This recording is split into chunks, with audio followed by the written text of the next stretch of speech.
Jesus está falando com um homem chamado Nicodemos, que era um homem religioso da sua época. Nicodemos não sabia nada das coisas espirituais. Se encontrou com Jesus escondido, não queria que as pessoas vissem, pelo menos a sua classe religiosa, não queria que as pessoas vissem ele com Jesus, porque para os religiosos Jesus não era bem visto. Jesus contraditava os religiosos, porque falava a verdade. E aí Nicodemos chama ele para uma conversa de noite separado, e Jesus vai falar algumas verdades para aquele homem. Vai falar algumas verdades para alguém que dizia viver a verdade. Jesus fala do reino de Deus para Nicodemos e traça algumas sentenças para ele, dizendo para ele: olha, Nicodemos, se você não nascer de novo, você não pode ver o reino de Deus. Se você não nascer de novo, você não pode entrar no reino de Deus. Jesus deixa isso muito claro para aquele homem religioso, que conhecia pelo menos um pouco da lei de Deus. Se você não nasce de novo, você não vê o reino. Se você não nasce de novo, você não entra no reino. Jesus fala de dois nascimentos: um nascimento espiritual e um nascimento na água, o batismo na água. Na realidade, o sepultamento do velho homem, da velha mulher sobre o batismo, e o nascimento espiritual, a nova vida espiritual na presença de Deus. E eu li a partir do versículo 14 que Jesus disse assim: e como Moisés levantou a serpente no deserto, assim importa que o Filho do Homem seja levantado. Lembra quando o povo sai do Egito e vai para o deserto, e lá no deserto eles sofreram? Deus estava arrancando de dentro dos seus filhos, que estavam no Egito por mais de 400 anos, todo o Egito que estava dentro deles, Deus estava tirando no deserto. O deserto é esse lugar de preparatório, irmão. O deserto é esse lugar que arranca coisas da gente. O deserto Deus usa para nos limpar, nos purificar por dentro, mudar a nossa mentalidade, a nossa concepção, fazer eu e você ser dependente dele todo dia, esperar nele todo dia. E assim Deus fez com Israel, mas eles eram rebeldes, quanto mais rebeldes. E aí muitos deles pereceram no deserto, foram picados por serpentes. Aí Deus orientou Moisés: levanta uma haste, faz uma serpente de metal, para que quando o povo olhar para aquela serpente, eles sejam curados das picadas das serpentes.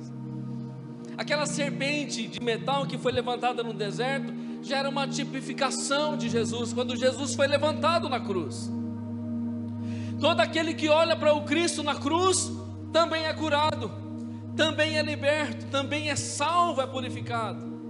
Aí Jesus está dizendo para Nicodemos: assim como Moisés levantou a serpente no deserto, importa que o Filho do Homem seja levantado. Seja levantado aonde? Na cruz, para que todos vejam quem é Ele, todos vejam o que Ele está fazendo, e todos vejam o resultado da sua obra na cruz, no Calvário. Jesus foi aquela cruz por você, Ele subiu naquela cruz por você, por mim e por você. Ele foi aquela cruz. Aquela cruz não era dele, era minha, era sua. Nossa cruz Jesus tomou lá no Calvário. Jesus segue dizendo para Nicodemos: assim como Moisés levantou a serpente, importa que o Filho do Homem seja levantado. No verso 15 ele diz: para que todo aquele que nele crê não pereça, mas tenha a vida eterna. Aí nós entramos aqui nessa noite na casa de Deus, nesse ambiente, e porque nós somos a casa de Deus, e nós entramos aqui nessa noite dizendo que nós cremos nele, nós acreditamos naquele que foi levantado, porque ele disse: para que todo aquele que nele crê não pereça, mas tenha a vida eterna. Mas Jesus está falando isso aqui para um religioso. Se você ler o contexto de João capítulo 3, está falando com Nicodemos. A suficiência que nós temos em Jesus, em mais ninguém, não na religião, não nos homens, não, em Jesus. É Ele que foi levantado na cruz, é nele que eu encontro a resposta para o meu perdão, para a minha salvação, para a minha libertação, para a minha cura, para o meu milagre. É nele, é quando eu olho para Ele que eu recebo a vitória. Por isso que eu preciso todo dia olhar para Jesus, todos os dias eu preciso focar os meus olhos nele e não tirar a minha visão dele. Se você entrou aqui nessa noite, está aqui, está porque eu estou te vendo, e você precisa de um milagre, você precisa olhar para Ele. O seu milagre está em Jesus, a tua cura está em Jesus. Essa porta que precisa ser aberta está nele, Ele é a porta também. Aleluia. Para que todo aquele que nele crê não pereça, mas tenha vida. Jesus está falando para Nicodemos: Nicodemos, aquele que crê no Filho de Deus, ele não vai perecer, ele vai ter a vida. E Jesus nessa noite tem vida para dar para mim e para você, irmão, em abundância. Vida e vida com abundância, não é pouca não. Em João 10:10 ele diz assim: o ladrão não vem senão para matar, roubar e destruir. Nós sabemos que o ladrão ali por detrás de toda aquela cena é o mercenário, mas por detrás ali está o maligno. Ele diz: o ladrão não vem senão para roubar, matar e destruir, mas eu venho para que você tenha vida e a tenha com abundância. Porque tudo que Deus quer fazer na sua vida é com abundância, é com prosperidade, é com vida. O verso 16, que é tão conhecido de nós, Jesus diz assim: porque Deus amou o mundo de tal maneira que deu o seu Filho unigênito, para que todo aquele que nele crê não pereça, mas tenha a vida eterna. Deus deu Jesus para mim, para você. Deus amou o mundo de tal maneira que Ele deu. A motivação de Deus para entregar o seu Filho foi o seu amor intenso por mim e por você.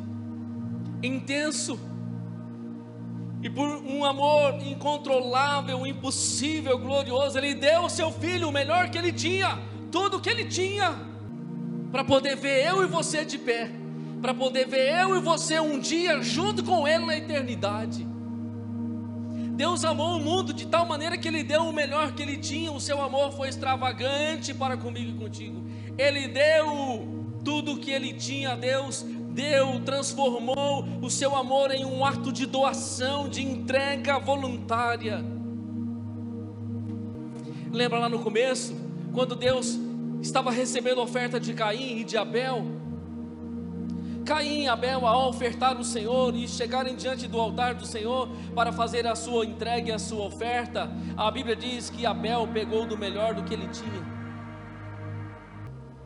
Mas primeiro do que a oferta, Deus estava olhando lá dentro do coração dele. Porque a entrega começa aqui, irmão. Não começa aqui. Aqui é o resultado do que está aqui dentro. E aí quando Caim chega para entregar aquilo que estava no seu coração, ele entregou. Mas você percebe que Deus não aceitou e Deus não recebeu, porque aqueles frutos podres, passados, que já estavam antigos, algo que Caim tinha ali de qualquer jeito, eu vou levar isso aqui para Deus, não importa, pelo menos eu entrego alguma coisa. Isso demonstrava o seu coração, demonstrava a sua entrega, como que ele chegou diante de Deus. Esse coração verdadeiramente está entregando? Esse coração verdadeiramente está se entregando? Esse coração verdadeiramente está reconhecendo quem ele é? A sua oferta denunciou o seu interior, o seu coração. Denunciou que aquilo que ele entregava para Deus era coisas podres e últimas, coisas que para ele não tinha significado, não valia nada. E se não vale nada para você, não vale nada para Deus. Mas o que Deus entregou para mim e para você, valia tudo para Ele. Entregou o seu Filho. Tudo. Ao contrário de Caim, Abel levou dos primeiros dos seus animais. Ele pegou a ovelha mais formosa, mais bonita, mais vistosa, a que ele tinha mais apreço, aquele que ele cuidou desde pequenininha. Quando ela nasceu, ele foi cuidando, foi zelando, era a mais vistosa e a mais bonita do rebanho. Ele bateu o olho, pegou a melhor que ele tinha. Essa é a melhor que eu tenho, é mais preciosa. E ele levou diante do altar de Deus e consumiu aquela ovelha em holocausto ao Senhor. A Bíblia diz que Deus recebeu o sacrifício de Abel. O escritor aos Hebreus corresponde ao texto de Gênesis, dizendo que pela fé Abel ofereceu o sacrifício que fala até hoje. Estou falando de entrega, irmão. Aquele homem entregou com todo o seu coração o que ele tinha. A sua oferta refletiu o seu interior. Quem é o exemplo e o modelo de entrega? É Deus. Deus entregou o melhor que ele tinha. Ele entregou o melhor que Ele tinha para mim e para você. O que Deus entregou para mim e para você reflete cura na nossa casa. O que Deus entregou para mim e para você muda a nossa história. O que Deus entregou para mim e para você na cruz muda a nossa vida de uma vez por todas. O que Deus entregou para mim e para você precisa ser valorizado, irmão. Eu não posso olhar para Jesus de qualquer jeito, eu não posso olhar para o sacrifício da cruz de qualquer jeito, eu não posso menosprezar isso na minha vida. Isso é o mais importante enquanto estou na terra, o restante é secundário. Você percebeu que nós temos problema com prioridade? Temos problema com essas coisas. Nós colocamos coisas que não são prioridade na frente e deixamos o reino de Deus, deixamos a cruz de Cristo de lado e deixamos secundário o reino. Irmão, eu vou falar pouquinho, daqui 100 anos não tem mais nenhum de nós aqui na terra. Você acha que você vai viver 100, mais 100? E aí nós vamos nos encontrar com Ele, cara a cara com Ele, face a face com Ele. Aí a nossa vida será revelada. A gente quer tanto ser revelado na igreja. Eu vou lá para receber uma revelação. Aí nós vamos ter uma revelação surpreendente a hora que estivermos diante dele. A nossa vida todinha vai ser revelada diante dele. Cada oportunidade que nós tivemos, que nós perdemos diante dele. Cada oportunidade que ele abriu a porta para mim e para você e nós deixamos de lado, porque nós estávamos olhando para outro lugar e deixamos a oportunidade que ele abriu para nós. A porta que ele abriu para nós, nós entramos por outra porta achando que foi ele que abriu, e não foi o homem, fomos nós que abrimos. Aí nós vamos olhar e falar assim: poxa vida, como que eu perdi tantas bênçãos, Pai? Como que eu perdi tantas oportunidades que o Senhor me deu diante do teu reino, e eu fui por outros caminhos e me atrasou tanto, eu protelei tanto, eu patinei tanto na vida, se eu não tivesse deixado de ouvir a tua voz. Entenda uma coisa, irmão: o que Deus deu para mim e para você muda a nossa história. Deus não deu algo por acaso, Ele entregou o seu Filho, o maior presente que a humanidade pudesse ter. Deus entregou Jesus. Jesus foi à cruz deliberadamente. Tentaram impedi-lo no meio do caminho, dizendo: não, Senhor, tem misericórdia de ti, o Senhor não vai morrer não. O diabo tentou sugerir isso através dos próprios apóstolos. Tentaram matar Jesus antes da hora. Até lá no Getsemane, ele estava lá agonizando, quase que ele morre ali, uma morte súbita, um infarto naquele lugar, tanta pressão que ele sentia por dentro. Lucas, o evangelista, chega a narrar que Jesus disse que ele estava agonizando até a morte, ele sentia o pavor diante dos seus olhos, a agonia da morte lá no jardim, em oração com Deus, a ponto de suar gotas, tremendas gotas de sangue no jardim de Getsemane. Esse fenômeno que a gente não vê toda hora, se você não vê alguém suando sangue por aí, por acaso, irmão. Aquela era intensa agonia por causa desse grande amor que está sendo manifestado. Todo dia Jesus está de braço aberto para mim e para você. Todo dia Jesus está de braço aberto para a humanidade. E aí eu quero dizer para você o seguinte, irmão: que o meu plano e o seu plano muitas vezes não funciona. A gente faz plano, projeta e capenga. A gente faz plano, projeta, se organiza e capenga. Mas deixa eu dizer para você, o plano de Deus funciona. O plano de Deus não falha. O plano do Altíssimo não falha. Deus não falha. Tudo que eu e você precisamos está nele, está em Jesus. O plano de Jesus em mim e sua vida funciona. Se nós entrarmos por essa porta, irmão, nós não vamos ser confundidos. Se nós entrarmos por essa porta, o diabo não vai ter vez. Se nós entramos por essa porta, a vitória é nossa pelo sangue de Jesus. Se nós entramos por essa porta, é certo que nós estaremos na presença do Senhor. O próprio Jesus disse: eu sou a porta. Eu sou a porta, entre por ela, você vai encontrar do outro lado pastagens. Jesus disse: eu sou o bom pastor dá a vida pelas ovelhas, e ele fez. No mesmo texto Jesus disse: eu também sou a porta, entra por ele.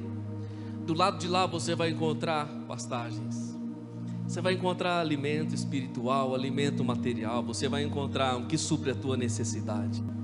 Jesus está aqui nessa noite. O plano de Deus dá certo, irmão.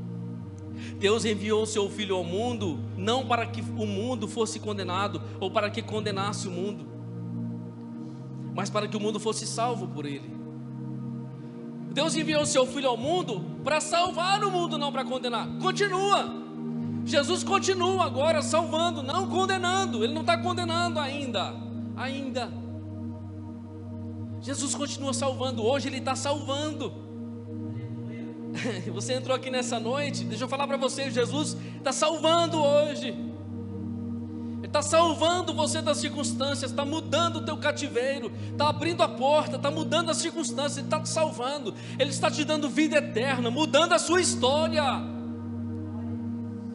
Ele continua fazendo isso, porque Deus enviou o seu Filho ao mundo, não para que condenasse o mundo, mas para que o mundo fosse salvo por Ele. Jesus está fazendo isso hoje, nessa noite.